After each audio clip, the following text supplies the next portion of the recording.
This is the National Weather Service weather briefing for June 1st, 2020 from the Jackson, Mississippi Forecast Office. A couple of highlights we'll go through. Afternoon thunderstorm chances will be returning to the forecast for Tuesday in the southeast and then spreading north, and the thunderstorm chances will return to the forecast for midweek for much of the region.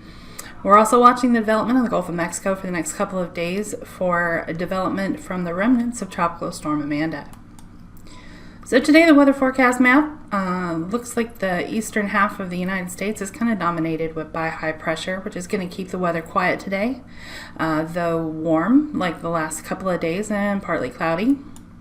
Tonight those clouds will continue to hang around, but that high pressure will keep us rain-free for a little while.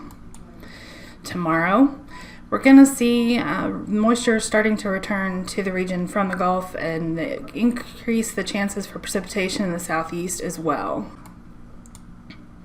So today, what that looks like in your forecast is highs in the upper 80s to low 90s and partly cloudy skies.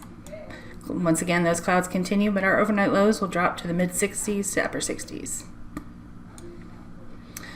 For tomorrow, those rain chances will creep up into the southeast, and our high temperatures will range from the upper 80s to the lower 90s.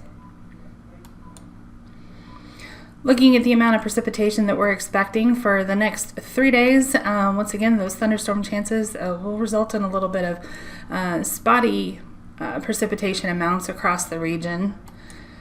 But as we get into days 4 through 5, we're going to start to see the influence of the storms brewing in the Gulf, with a lot of that moisture starting to move up into the region.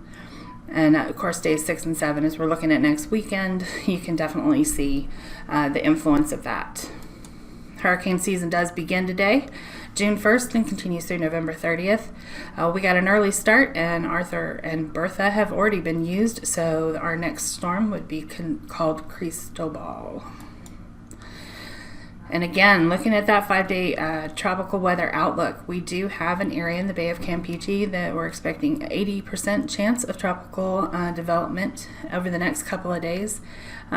Basically, the leftovers from Tropical Storm Amanda is starting to potentially become more organized. Weekly forecast at a glance.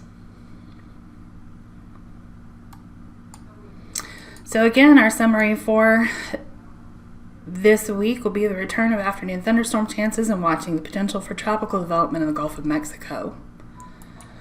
So thank you for viewing the National Weather Service Jackson's multimedia weather briefing. If you have any questions or need us in any way, by all means, contact us and let us know how we can help.